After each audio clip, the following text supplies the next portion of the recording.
another video.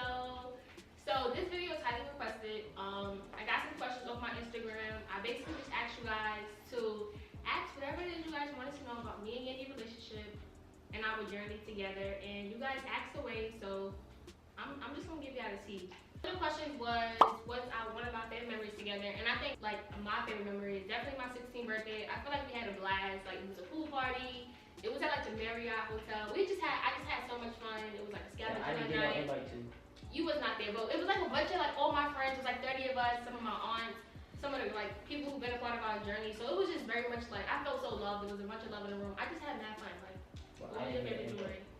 That was a lot of fun. It was way more than just a pool party. We had scavenger hunts. We had to go around in the city and find different things. Remember, I made the girls go into a crowded restaurant and sing Christmas carols. And the birthday was in March. They had to find something to jump double dutch with. They had to find a random guy in the street that would give them a hug. It was all kind of crazy stuff for the scavenger hunt. We had a ball. But I think one of my most favorite memory, it's like a cluster. I used to love being in the kitchen. We would talk about any and everything. We used to make food together, and that was probably the times where we had the most conversations in that kitchen. So the next question is your relationship with Medies better? I think it depends on how that question is pretty much like perceived. But I would say it's cool. Like I don't know, like it's regular to me. I don't really know. How's your relationship with him? Great. It's when he first came home, it took some time for us to get to know each other again. You know, I was now really comfortable on TV and comfortable in the Instagram space. He left while we were both uncomfortable. So him coming home, getting back into like TV and this whole TikTok space and Instagram space was hard because he just was like a deer in headlights where he always looked like he was mad. So I have to always hear comments like, he don't want to be there, why he don't smile, why he don't, but it's because he was nervous and he's just trying to figure out and navigate this new world of entertainment. So everything is good though. I think we are the best we've ever been. So another question we got is, did Kimbella ever apologize about the comment she made on the show? Did she ever apologize to you? You can answer that. I thought, is that to me or to you? I mean, you were the one that were deserving of the apology. I didn't care how it made me feel. People play dirty in reality TV. But I think what upset me the most was how it made you feel. That car ride home when you was crying and you was questioning, you know, how could my best friend say something like that? And if she's your best friend, she must know something that you don't know. And the fact that you and I were doing so well in building our relationship, and then immediately someone that didn't know anything about us or our relationship, for them to say something like that and then it hurt you so bad, that made me so mad. So, you know, I could care less about an apology for me, but you, a child, did not deserve that, and that's why I was so upset.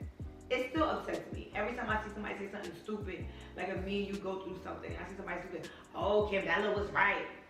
That pisses me off more than anything else, because that hurt you so bad because there was something in you that seemed like you believed it.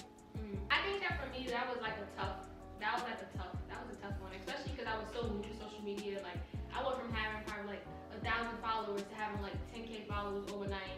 I was already dealing with that, and then to have like somebody who's her best friend come in to say a comment such as what she said, it really just left me like questioning our relationship and what our journey had installed. Like I was just pretty much like questioning like your motives and your intentions. Yeah, of course. And I feel like it just really sucked because I felt like you said, we were in a good space. Like it was right, actually, it was like going towards like after we just left the courthouse. It was like going towards, I think, somewhere around that time frame. I'm not sure about the time frame right, but I know that we were in a good space in the beginning, so it was kind of just very much like it just hit me off guard to, you know, to know that somebody from her circle who, you know, at that time, no, we weren't in a circle together. It had been a long time, you know, since we have been around each other. It still bothered me to know that somebody such as like somebody that you called your best friend said something. Of course, and that's exactly why I was so upset. People didn't understand, like, why'd you get so mad? It wasn't that big of a deal, but it was a big deal because nobody saw, you know, what happened behind the cameras. Nobody saw you being so affected by it. Nobody saw you crying behind that. And, you know, it wasn't for me to be like, you know, my child was crying or that really hurt her feelings. I wanted to get that point across without having to say that. And that's why I was like, don't ever talk about my child. Don't ever do it.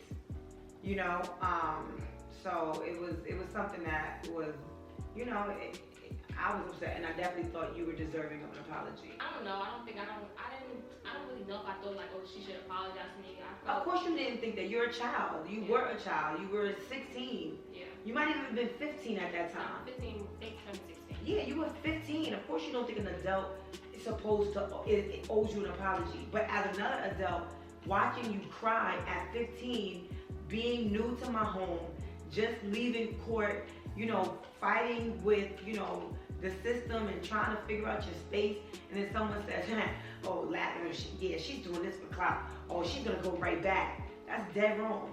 Dead wrong. It was and no adult should ever make you feel that way. Yeah. It was tough.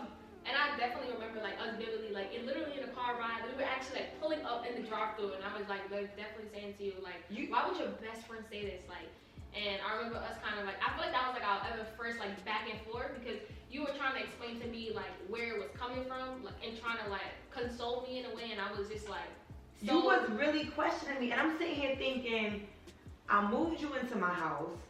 My children didn't know you. I'm taking a risk because I didn't know how you interact with young kids. You know, at that time, all of my family, all of my friends was like, what are you doing? You don't have the time. Why are you doing this? You can't, you know, everybody around me was already badgering me about making this decision on my own. Medici wasn't here to help. They also like, how are you doing bringing a whole person into your house and he's not even here to make the decision with you? So I'm hearing it from the people already here. I did not want to hear it there as well, especially in a negative space, because in no way at all was this something that I needed to do to be on TV. I created the damn show. Why would I need to do that to be on the show? Like, it didn't make any sense. So that really, really, really just made me upset. All right, let's go on with the next question. So the next question says, do you think Yandy would stop talking to you if Medici told her to? Y'all really got brave. I feel like sometimes y'all be asking like the most stupidest, like, so stupid, like just stupid questions, and I feel like this is like a stupid question. I mean, I don't think she would do that. Why would she even have to be in a predicament where she has to choose? Like, why would you even say I don't think? No, she would never do that. First of all, he would never tell me to do no stupid. Because I think it's like ignorant. Just the fact that I even had to read it is ignorant already. Like, I feel ignorant even But that's the type of stuff that people say all the time. You know, with all the situations that we've been through, even people saying, oh, she kicked her out because he came home. Y'all are stupid. Let me get close. Let me get real close to the camera. Let me say this again. Y'all are dumb.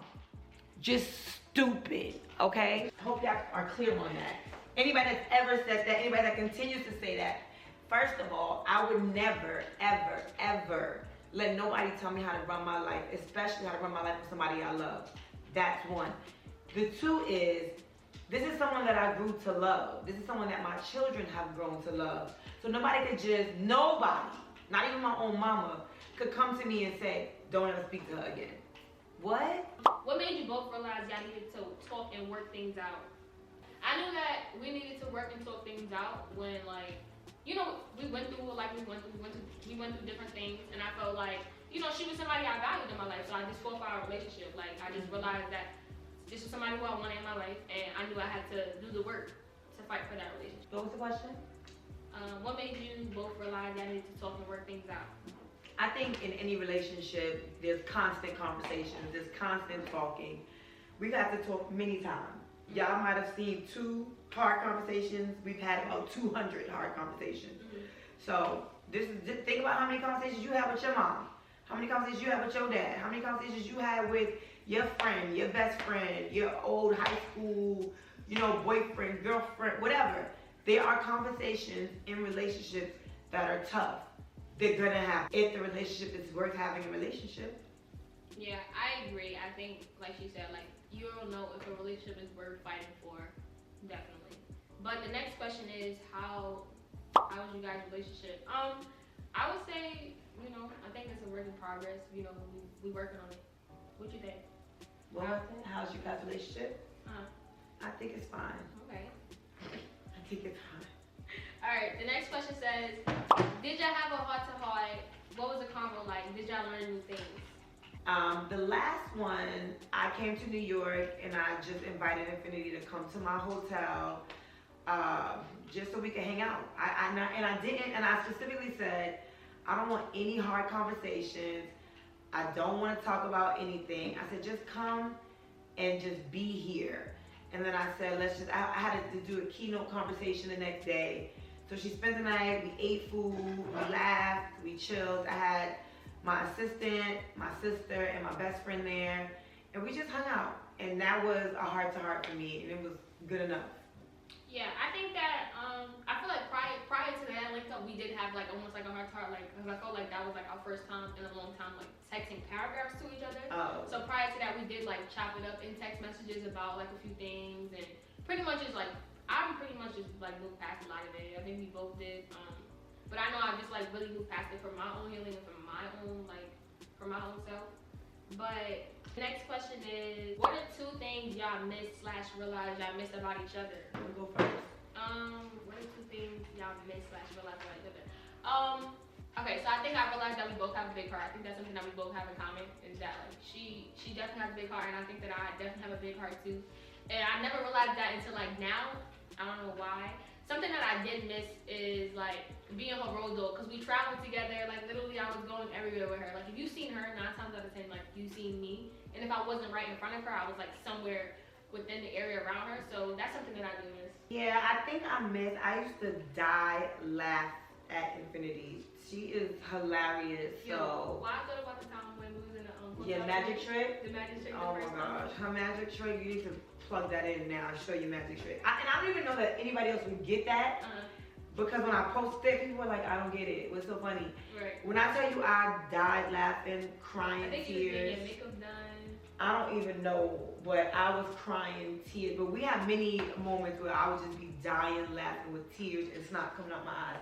So that's something that I missed. I think another thing that I missed was just being, kind of being a inspirer, or being guiding her, teaching her about entrepreneurship, teaching her about just life in general, how to deal with people, how to deal with situations, and showing her by example who, you know, I wanted to be and who I wanted her to be as an adult. So I miss those things because, you know, Skylar is still young. Skylar's the only other girl in the family, and she's still really, really young. So my teaching her about entrepreneurship is very, very small right now. So I think I miss those 2 things the most. The next question is, how has it been rebuilding your relationship? I wish nothing but the best for you both. How has it been rebuilding your relationship? I think it's been tough. Like there's times where I'm just like, you know, like you get frustrated and I'm just like, you know, I just get like exhausted and drained, where I feel like, you know how you feel like something that's supposed to be so good, it turns out to be so bad. And I started to feel like in the beginning it was so good, and then it just turns out to be like so bad. So that was just like kind of like a personal thing. I started to like question myself, like as a daughter, like what I was constantly doing wrong. But yeah, I feel like the rebuilding of our relationship has just been, I don't know, it feels like tug of war to me. What you think? I think it's a journey. I think you're learning me as I'm learning you. You're learning what's acceptable to me, what's not acceptable.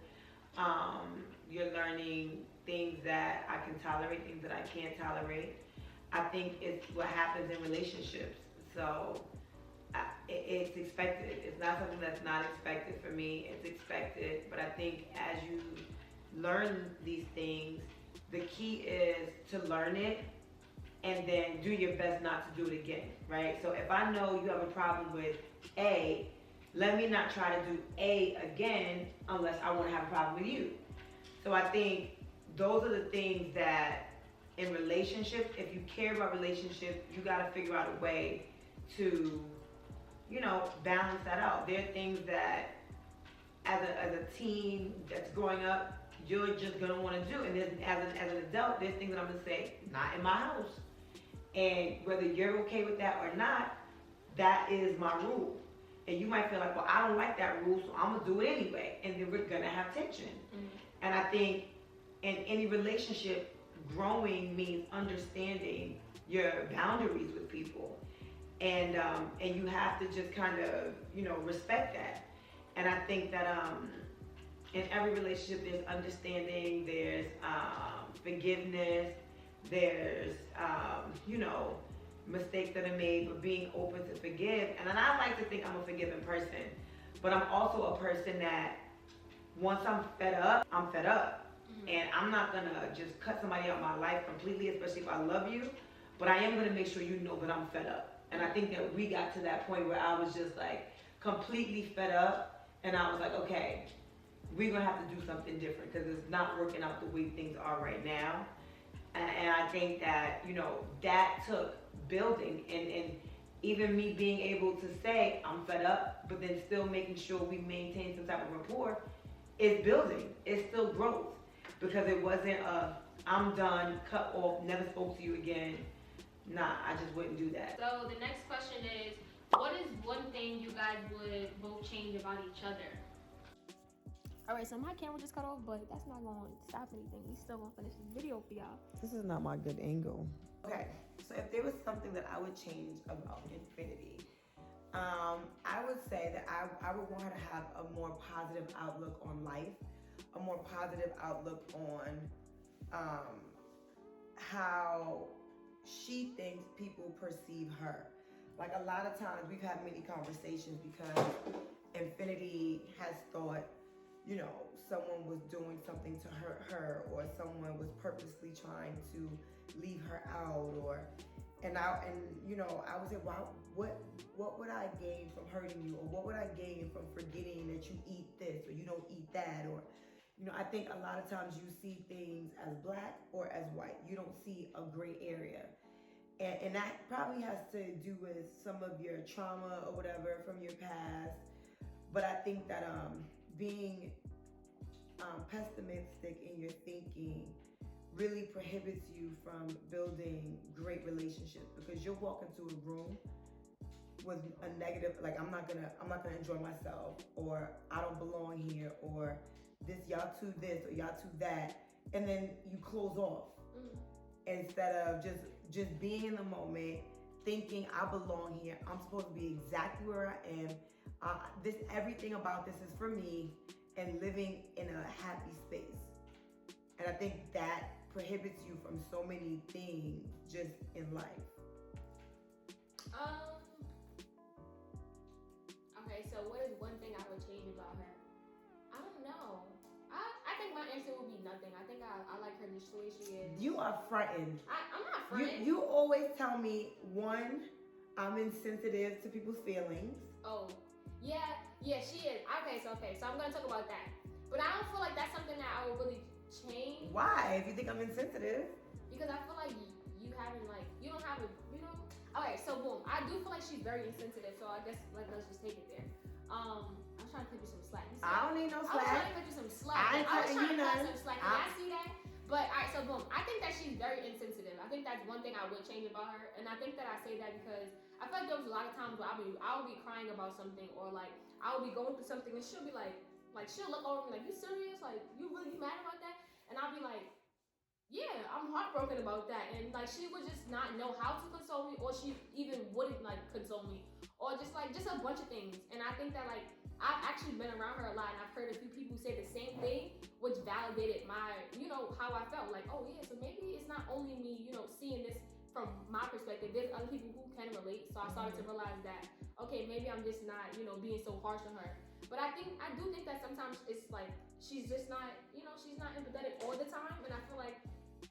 It's about some things I'm super like homelessness or houselessness or people in need. I'm super empathetic about that. But somebody, you went shopping and bought meat, and I'm a vegetarian, but there's a whole bunch of fish in the refrigerator. No. I'm not gonna be empathetic. I didn't say that was you. No. But I'm not gonna be empathetic. I'm gonna say I bought this because we didn't have any meat. Go in the refrigerator, defrost some salmon, and that's the salmon for you. I'm not gonna sit here and be like, I'm gonna be like, you serious? I'm gonna give you an example though. So an example of her like being insensitive would be probably like she would know I'm going through a breakup and then be like, but why are you crying for it?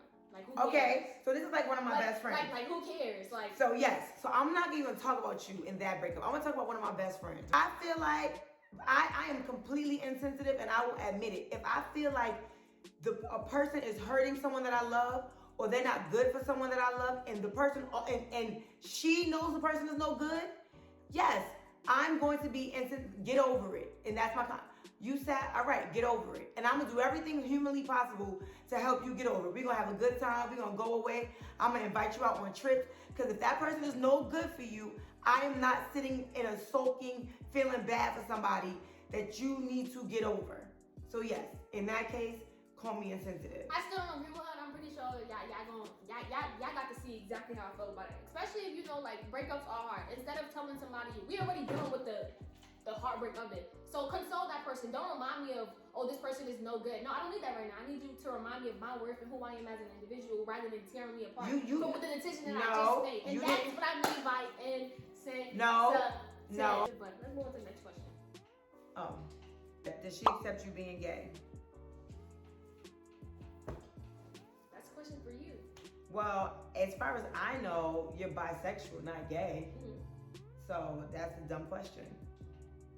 I mean, but you just changed it instead of gay to bisexual. Well, that wasn't the question. Okay, so I'm gonna answer it now. Do I feel like she accepts it? I feel like she doesn't mind. I mean, she doesn't tell me, oh, like, you can't be gay, like, you can't like girls, like, you know. I think she's just like, oh, I'll let you figure it out when I'm young, and whatever you're gonna do, I'm just gonna support you with it. That's exactly how I feel. It makes me no difference who you choose to love. I support you. I just want you to love somebody that loves you. I want you to love somebody that treats you the way you deserve to be treated. I want you to love someone that lifts you up, inspires you, makes you feel amazing, makes you feel good. And the minute you tell me the person doesn't, the minute you tell me they treat you bad, the minute you tell me they're cheating, the minute you tell me you hurt them, I'm gonna be insensitive and I'm gonna say, let's kick them to the curb. And if you wanna beat them up, let's beat them up together. So call me insensitive all over again. Thanks and good day. Is she gonna let you move in that home with her? I think that if Infinity... Wait, can I go first? Oh, go ahead. Okay, so I think that I'm getting older, and I don't feel like I want to live back under her roof. I feel like I got what I needed. Like, I'm a firm believer of, like, everything happens for a reason. Like, me not living here right now is for a reason. But I'm pretty sure if I had nowhere to go, like, oh, mom, I want to come back home, you know, this should be like, okay, like, you know, like, go ahead, like, you know, do your thing. But, like, I feel like you guys are, like, reminiscing on, like, the relationship that you guys seen when I was 16 and 17 and 18, and us, like, having fun and, like, seeing all of those videos. And I feel like now I'm just at a point where I'm like, I'm older now, I'm in college, I'm figuring out my life, I'm figuring out finance, credit, building all those things, and I'm ready to branch off on my own. Like, my next step is going to be on my own. And I think that, like, you know, if I live back under here, I'll be too comfortable to want to be able to, like, be great. And I feel like, please. That's what you call a round of applause. Please. I feel like here, like I even tell her now, like, here, I didn't even do YouTube videos, but now I'm aware now, and I want to do YouTube videos. I want to work. So that goes to show you that I feel like I wasn't as hungry because I was comfortable with my environment and my element. But now that I'm out on my own, I feel like, you know, I'm creating my own life now for myself. I'm learning how to be responsible, and I'm just applying everything that she has taught me into perspective and just learning things on my own. So the road for me, I don't think I would want to come back. But I love, you know, it would be dope to, like, you know, always, like, come back on the holidays and stuff like that. And always, I could still spend time with her, like, with family. But, like, as far as, like, living together, I don't think that, like, who wants to be, like, under their mom's roof forever? Like, I don't know. It's not my thing. So here's the thing. If Infinity ever needed to live under my roof, I would let her. But I think that I've equipped Infinity, given her the tools and all the necessary resources for her to never need to live under anybody's roof. I think that if Infinity wanted to get an apartment right now, she could. If Infinity wanted to have her own business right now, she could. If Infinity wanted to be a successful entrepreneur with multiple streams of income, she has every resource in place to do that. So she'll never need to be under my roof. If she was ever under this roof, it would be because she wanted to be, and we were just probably wanting to have fun and do something. But I think the goal when I took Infinity in was to foster her to be an independent, amazing, successful, confident, established adult. And I think that's exactly what she's on the road to. So I did my job.